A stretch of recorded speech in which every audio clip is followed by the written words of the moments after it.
आज का टॉपिक है हमारा है वर्णमाला। और वर्णमाला पर आधारित हम स्वर और व्यंजन को समझेंगे। उनके उच्चारण के स्थान पर, स्पर्श के आधार पर हम आज वर्णमाला को समझेंगे। तो सबसे पहले ध्यान देना है कि शब्द की सबसे छोटी लघुतम इकाई होती है वर्ण, यानी आ से जो है ज्यादा की जो है इकाई है वह वर्ण कहलाती है। तो शब्द की सबसे छोटी इकाई क्या है? वर्ण है। और ये बात ध्यान देना है, शब्द की सबसे छोटी इकाई वर्ण कहलाती है और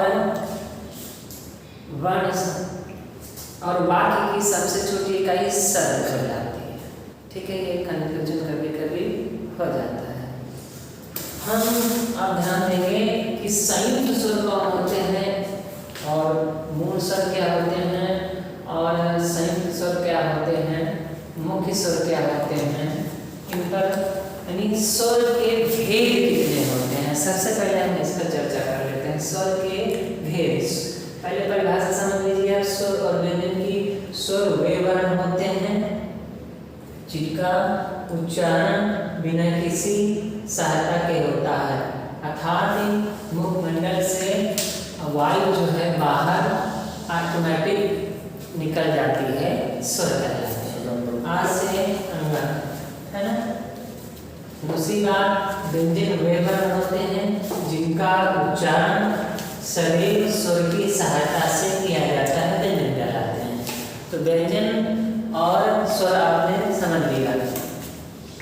हम यहाँ पर ध्यान देंगे कि मूल स्वर कौन है और मूल स्वर से ही संयुक्त स्वर या जिन्हें हम दीर्घ स्वर भी कहते हैं। ध्यान दीजिएगा। अब यहाँ पर आपको हम थोड़ा सा समझाएंगे कि मूल स्वर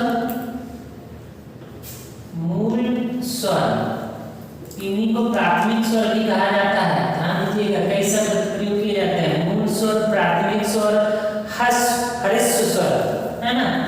इसी को हम ह्रस्व स्वर भी कहते हैं। ह्रस्व माने छोटा होता है, ह्रस्व। इसी को प्राथमिक भी बोलते हैं। तो कौन है? आ, ई, उ और रे। ये जो चार हैं आपके छोटा आ, जिसे हम आ, ई, उ और रे, ये मूल स्वर हैं जिन्हें प्राथमिक स्वर या ह्रस्व स्वर या छोटे स्वर कहा जाता है। इन स्वरों से ही आपका जो है दीर्घ स्वरों का निर्माण होता है, जिन्हें हम बारह शब्द कहते हैं दीर्घ स्वर। दीर्घ स्वर, ठीक है ना। यानी आपका दीर्घ स्वर क्या हो जाएगा? बड़ा, जिसको बड़ा आ उच्चारण करने के लिए कहते हैं आ, ई और उ। यानी दीर्घ स्वर का उच्चारण करने में हमें ध्यान रखना चाहिए कि आ से 2 गुना समय लगता है, इसलिए इन्हें दीर्घ कहा जाता है। यानी 2 मात्रा इसका समय, यानी 1 मिनट के स्थान पर 2 मिनट। आप इतना समझें, यानी 1 सेकंड के स्थान पर 2 सेकंड। और ये हो गया आपके जो है ये मूल स्वर है, ये दीर्घ स्वर है। दूसरी बात हम समझेंगे संयुक्त स्वर कौन कौन से होते हैं। यानी इन स्वरों से ही संयुक्त स्वरों का निर्माण हुआ है ना। संयुक्त स्वर, संयुक्त स्वर, संयुक्त का अर्थ होता है 2 स्वर, है ना। 2 मूल स्वर मिलकर के एक दूसरे स्वर का निर्माण करना। जैसे हम ध्यान देंगे, आ के साथ में अगर हम ई जोड़ें तो ये नया रूपांतरण बनेगा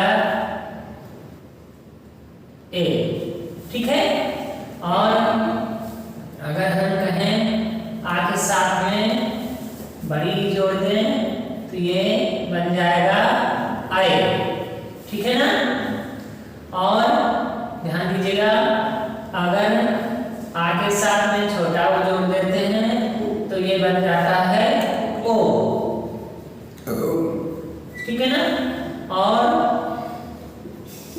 इसके साथ में हम बड़ा जोड़ते हैं तो ये अ का निर्माण करता है। बात समझ में आ रही होगी। तो इस तरीके से संयुक्त स्वरों का निर्माण होता है। ध्यान आ गई, बात स्पष्ट हो गई। इसमें कोई आपको जो है कहीं संदेह की बात तो नहीं है। तो अब प्रश्न ये उठता है, ये दो वर्ण कौन से हैं? इन्हें हम आयोगवाह वर्ण कहते हैं। यानी ये दोनों एक अलग अलग होने के बाद भी एक साथ में रहते हैं, इसलिए हम इन्हें आयोगवाह वर्ण कहते हैं। कभी कभी परीक्षा में बहुत पूछा जाता है आयोगवाह, ठीक है ना, अंग आह, ठीक है ना, ध्यान दीजिएगा, अंग और आह ये दोनों अलग अलग होने के बावजूद भी ये क्या है, एक साथ में है। अर्थात कहा जा सकता है ये आपका जो है अनुस्वार है, ये अनुनासिक है, इसका उच्चारण हा के रूप में किया जाता है। ठीक है ना, बात यहाँ पर स्पष्ट हो गई होगी। तो दोनों अलग अलग है, ठीक है ना। अब ये तो बात आप समझ गए। तो हमारे पास जो 13 वर्ण है, 13 वर्ण में मूल जो हमारे जिन्हें हम स्वर कहते हैं, उनकी संख्या कितनी है? स्वर की संख्या कितनी है? स्वर संख्या बराबर 11। ठीक है ना, दो राग अलग हो गए, ठीक है ना। अब एक और संस्कृत में जो है, संस्कृत भाषा में एक स्वर प्रयोग किया जाता है, जैसे हम पलुत स्वर कहते हैं। पलुत स्वर बहुत परीक्षा में पूछा जाता है, याद रखिएगा, पलुत स्वर है ना, पलुत स्वर है ना। और जिसका उच्चारण करने में 3 गुना समय व्यतीत होता है या 3 गुना समय लगता है। अर्थात मुख विवर से जो ऊर्जा निकलती है, वायु निकलती है, उसे उच्चारण करने में 3 गुना समय। और ये आपका हिंदी के आकार जो है, हिंदी के रूप में इस तरीके से डिनोट किया जाता है ओम, है ना, आप समझ रहे हैं। तो बड़ी ध्वनि होने से और ये आगे चल करके संस्कृत में भी पाई जाती है। ठीक है, ये बात क्लियर हो गई। यहाँ पर कोई संदेह आपको नहीं होना चाहिए। अब यहाँ पर हम आएंगे कि हिंदी वर्णमाला में अल्प प्राण कौन होते हैं, महाप्राण कौन होते हैं। परीक्षा में ये बहुत महत्वपूर्ण होते हैं और इनको अक्सर परीक्षा में पूछा जाता है ना। तो हम ध्यान देंगे, सबसे पहले हम टेबल बना लेते हैं। टेबल बनाने के बाद में इसका अध्ययन करते हैं।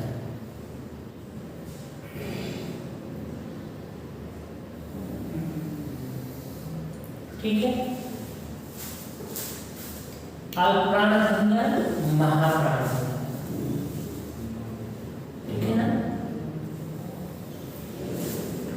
तो प्रत्येक वर्ग का पहला वर्ण जो होता है वो अल्पप्राण कहलाता है, दूसरा वर्ण महाप्राण कहलाता है। बात समझ में आई?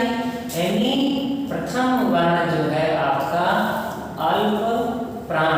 प्राण का अर्थ होता है वायु, अल्प माने सूक्ष्म, छोटा। यानी आप समझे, महाप्राण अर्थात ऊर्जा अधिक खरपत होगी, वायु उसका उच्चारण करने में ज्यादा अधिक समय लगेगा। ये अल्पप्राण है। प्रत्येक वर्ग का प्रथम और तृतीय आपका अल्प प्राण कहलाता है। ठीक है, ये महाप्राण, महाप्राण, ठीक है, ये महाप्राण है, ये भी महाप्राण है। ठीक है, महाप्राण की श्रेणी में आते हैं। ठीक है, हालांकि इनको बाद में हम बताएंगे, अभी फिलहाल हमें क्या समझना है, आपको ये टेबल को समझना है। तो प्रत्येक वर्ग का जो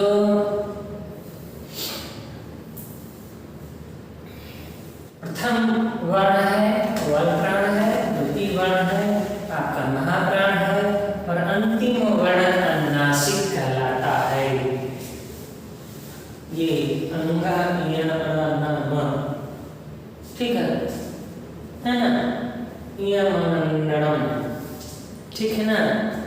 अगर हम ध्यान लें ठीक है, ये पंचम वर्ण भी कहे जाते हैं। पंचम वर्ण का उच्चारण सदैव नासिका और मुख के माध्यम से होता है, इसलिए ये आपके कहलाते हैं अनुनासिक, है ना। पसंद है अनुस्वार के रूप में बदल जाते हैं। ये तो टेबल समझ में आ गई होगी। मुझे लगता है कोई भी परीक्षा में आपको जो है आज से आप भूलेंगे नहीं, ठीक है ना। भूलने वाला कोई क्वेश्चन है ना, ठीक। अब हम यहीं पर ध्यान दें कि अघोष ध्वनियां और घोष ध्वनियां कौन सी होती हैं, यानी अघोष वर्ण और घोष वर्ण कौन से होते हैं। तो पहले ये जो है यहाँ से यहाँ तक की टेबल है, ये आपकी अघोष वर्ण, पहला अक्षर पहला वर्ण द्वितीय वर्ण ये अघोष कहलाएगा, और तृतीय और चतुर्थ पंचम ये आपका घोष वर्ण कहलाएगा, है ना। घोष का अर्थ होता है ध्वनि, नाद, बात समझे ना, आवाज निकले। तो व्यंजन स्वर हमेशा नाद के रूप में होते हैं, कुछ व्यंजन भी नाद के रूप में होते हैं, ठीक है ना। मुझे लगता है ये टेबल आप कभी भूलने नहीं चाहिए। अल्पराम भी समझ गए और अघोष व्यंजन भी समझ गए, घोष व्यंजन भी समझ गए, यानी तृतीय चतुर्थ पंचम वर्ण आप क्या क्या कहलाएंगे, घोष कहलाएंगे, और प्रथम और द्वितीय वर्ण क्या कहलाएंगे, अघोष कहलाएंगे। बात समझ में आ गई। अब हम वर्गीय चेतना के आधार पर हम एक ही बात करेंगे। तो ये टेबल आपको बहुत जल्दी समझना है। इस टेबल को जिस दिन समझ लेंगे कि पूरा वर्णमाला पूरा व्याकरण आपकी समझ में आ जाएगी, ठीक है ना। और व्याकरण को और अच्छी तरीके से समझने के लिए आवश्यक है कि आप जो है 14 महर्षि सूत्रों को याद करें, है ना, जिनसे 42 खर प्रत्याहार का निर्माण होता है ना। वो हम नेक्स्ट टॉपिक में लेकर के आएंगे। फिलहाल अब यहाँ पर हम ध्यान देंगे कि स्पर्श के आधार पर जो है व्यंजनों का वर्गीकरण कैसे किया जाए, ये ध्यान देने की आवश्यकता है, ठीक है ना। तो पाणिनि ने अपनी व्याकरण में अष्टाध्यायी में लिखा हुआ है,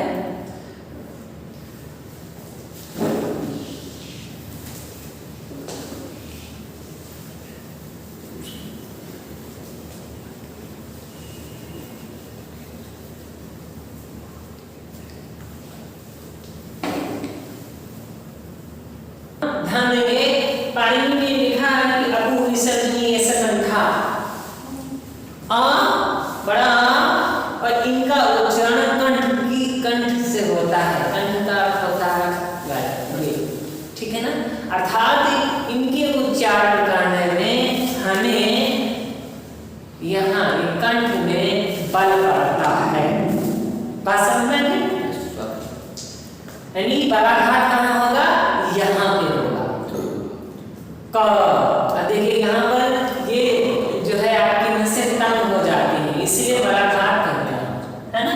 तो क्या हो गया, कंठ ध्वनियां बहुत ही स्पष्ट है, कंठ, और ये आपका कंठ के बाद ये है तालु, तालु से ताला के है, ये ताला भी वर्ण है,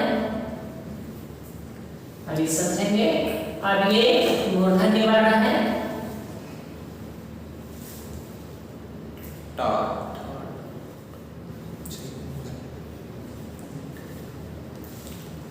ठीक है ना। और ये दंती वर्ण है, दंती वर्ण है, और ये ओष्ठ है, ओष्ठ, ठीक है, ठीक है ना। ये ओष्ठ वर्ण है, और ये अंतस्थ वर्ण है, अंतस्थ वर्ण, और ये ऊष्म व्यंजन है, ऊष्म, ठीक है। और ये आपके संयुक्त व्यंजन है, संयुक्त और ये आपके द्विगुण व्यंजन है,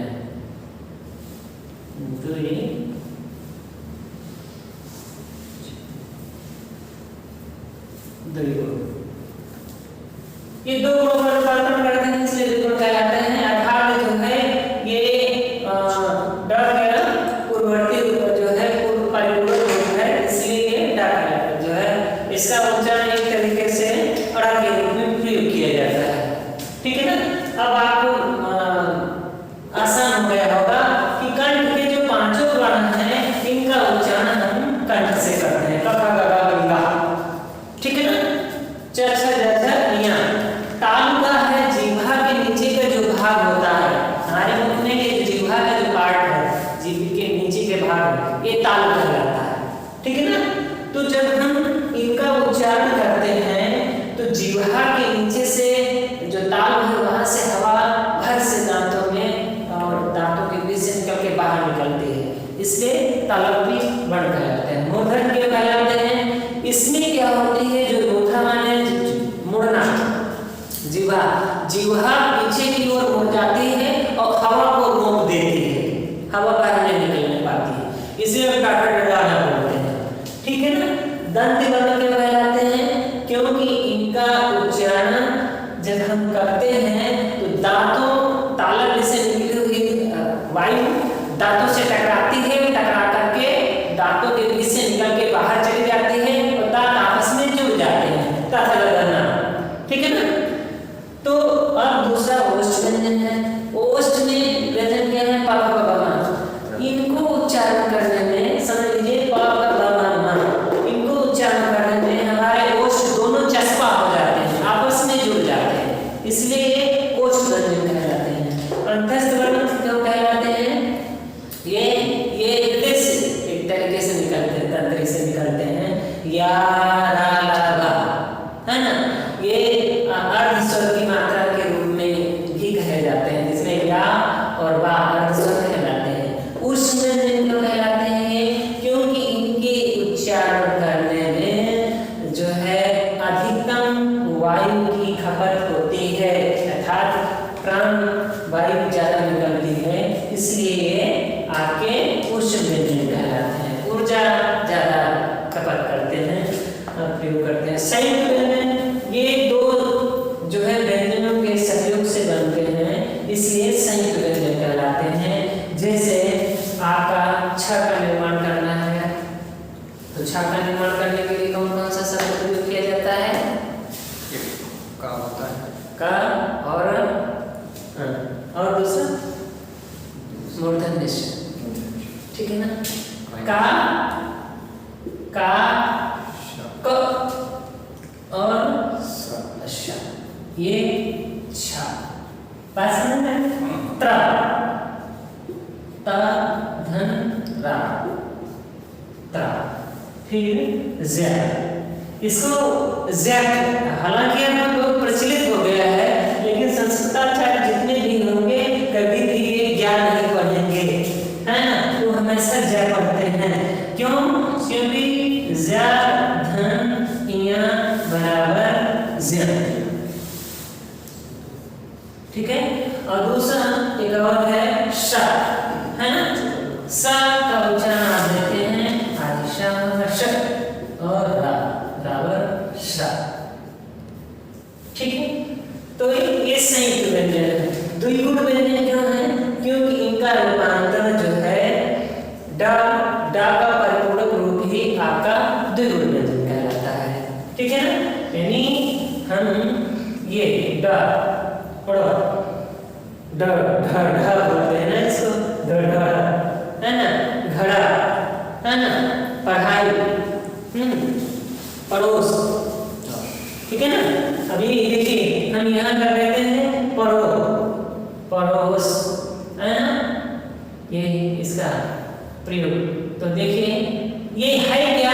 ये नुक्ता चिन्ह है, और जब नुक्ता चिन्ह के रूप में ड का प्रयोग करते हैं तो वह द्विगुण के रूप में, इसी का नेक्स्ट भाग जो है, अगला भाग जो है परिवर्ती रूप जो है द्विगुण है। और ये भी घड़ा और है ना, जो है एच का प्रयोग होने के जैसे पढ़ा, ठीक है ना, ये प्रयोग है, ठीक है ना, आप सब जानते हैं। तो ये नुक्ता चिन्ह कहलाता है, जिसको अक्सर लोग बिंदी कहते हैं। बिंदी न कहने की बजाय से नुक्ता चिन्ह कहा करिए, ठीक है ना, नुक्ता चिन्ह का प्रयोग किया जाता है। तो ये बात स्पष्ट हो गई होगी। अब थोड़ा सा और हम ध्यान देंगे कि क्या जब हम इसे तालब के साथ रख रहे हैं तो एक सूत्र आता है अकु आ कावर्ग के पांचों अक्षर का खा गा गा अंगा अकु विसर्जनी विसर्ग या सकंधा, तो आ और हा विसर्ग का उच्चारण और हा का उच्चारण कंठ से किया जाता है, याद रखिएगा, है ना। आ का उच्चारण और पांचों वर्ण काखा गाघा अंगा, ठीक है ना। कावर्ग का अर्थ है काखा, यानी ये पांचों अक्षर और आ, ठीक है, इनका उच्चारण कहां से होता है, आ और आ, ये दोनों का कंठ से होता है। बात समझ में आ गई, यानी इनका उच्चारण कंठ से होगा, ठीक है। और हा विसर्ग का उच्चारण भी कंठ से होगा, ठीक। दूसरा इचु यासन तालव्य, इचु यासन तालव्य, है ई अर्थात ई है चावल के पांचों वर्ण, है ना, और इचु यासन तालव्य और श्रावण, ठीक है, बस, ठीक है ना। इनका उच्चारण से ताल से होता है। बात समझ में आ गई, स्पष्ट है, इसीलिए इसे ताला भी सा बोलते हैं, ठीक है ना, क्या बोलते हैं, ताला भी सा बोलते हैं। और दूसरी बात रिटुर सानाम मूर्धा, रिर र रिर, रिटुर ट टावर के पांचों वर्ण टावर, रिटुर स नाम मूर्धा, और यानी रिट टावर के जो पांचों वर्ण आपके इसे मूर्धन ध्वनियां हैं, आप समझ गए, मूर्धा से प्रयोग किया जाता है अरा का उच्चारण, ठीक है ना। अब हम आते हैं दंत, लिटुल सानम दंता, एक और सूत्र होता है पढ़ने में दिया कि लिटुल सानम दंता, है ना।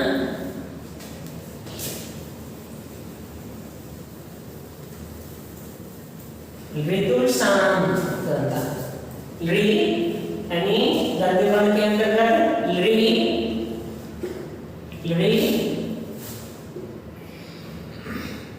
ठीक है ना, लिटुल टावर के अंतर्गत पांचों वर्ण शा, ठीक है, का उच्चारण दंत से किया जाता है, बात समझ में आ गई स्पष्ट। दूसरा अभी वकारस्य दंतोष्ठम, वकारस्य दंतोष्ठम, ठीक है ना, वा का उच्चारण और वा के साथ पावर के वकारस्य दंतोष्ठ, है ना, वा का उच्चारण यानी ये आपके दंतों की सहायता से होगा, ठीक है। अब ये तो अंतस्थ है, या अंतस्थ वर्ण है, तो या आपका और वा ये अर्धस्वर कहलाते हैं, याद रखो, याद कर लीजिए, बहुत परीक्षा में पूछा जाता है कि ये या और वा क्या है, अर्धस्वर है, ठीक है, अर्धस्वर कहलाते हैं। उस शब्द में अभी आप टेबल समझ ही लिए हैं, रा आपका प्रकंपित है ना, रा प्रकंपित स्वर है, प्रकंपित स्वर, प्रकंपित वर्ण, याद रखिए, ठीक है ना। बात समझ में आ गई होगी, ये परीक्षा में बहुत ज्यादा पूछे जाते हैं, इसलिए इस टेबल को अगर आपने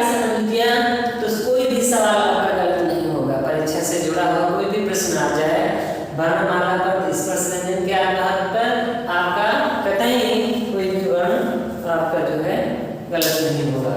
तो आपने इसको समझा, ठीक है ना।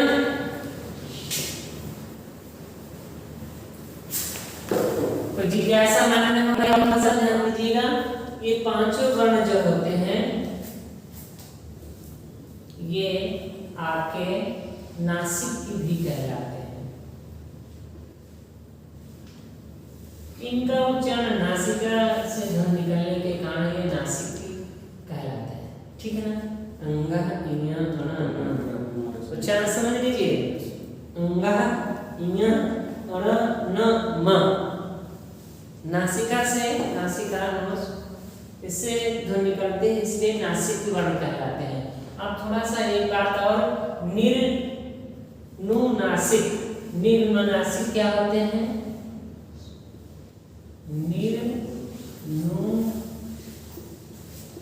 निर्नुनासिक व्यंजन,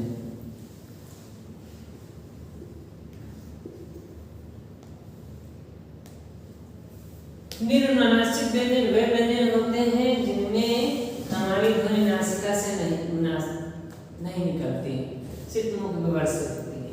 जैसे का है, खा है, गा है, क च ट त प स, क च ट त प स, ठीक है ना।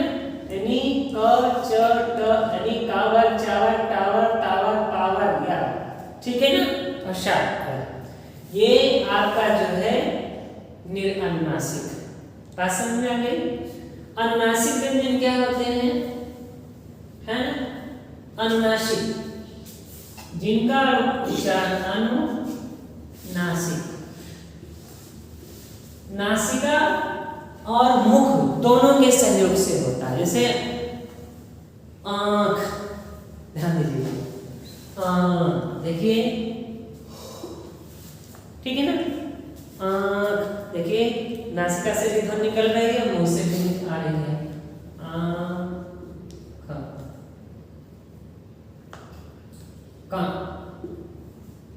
काजल, है ना। जैसे हंस, बात समझ में आई? तो ये अनुनासिक आपके वर्ण, आपके जो है अनुनासिक वर्ण, ठीक। अब ध्यान रखना है एक और, ठीक। तो आपने निरानुनासिक समझ लिया, अनुनासिक समझ लिया, नासिक भी समझ लिया। तो नासिक के अंतर्गत अंगा हो गया, इया हो गया, अड़ा हो गया, ना हो गया, मा हो गया, ठीक है ना। और बाकी ठीक है। अनुनासिक हो गए आपके, ये अनुनासिक व्यंजन भी आपके इसके साथ में प्रयोग हो गए। तो घोष भी समझ लिए, अघोष भी समझ लिया आपने, माल प्राण भी समझा, महाप्राण भी समझा, नासिक व्यंजन, विभूषण व्यंजन और वर्णमाला के भेद भी आपने समझ लिया, उनका उच्चारण भी समझ लिया। तो ये लगभग इस पर जो है इसी तरीके के सवाल पूछे जाते हैं परीक्षाओं में, और कोई खास इसमें नहीं होता है। अगर कहीं हम देखेंगे तो आपको जो है और बताएंगे। व्यंजन का थोड़ा सा और आगे पार्ट ले लेंगे, क्योंकि व्यंजनों को थोड़ा सा वर्गीकरण भी करना पड़ेगा नेक्स्ट पार्ट में, ठीक है ना।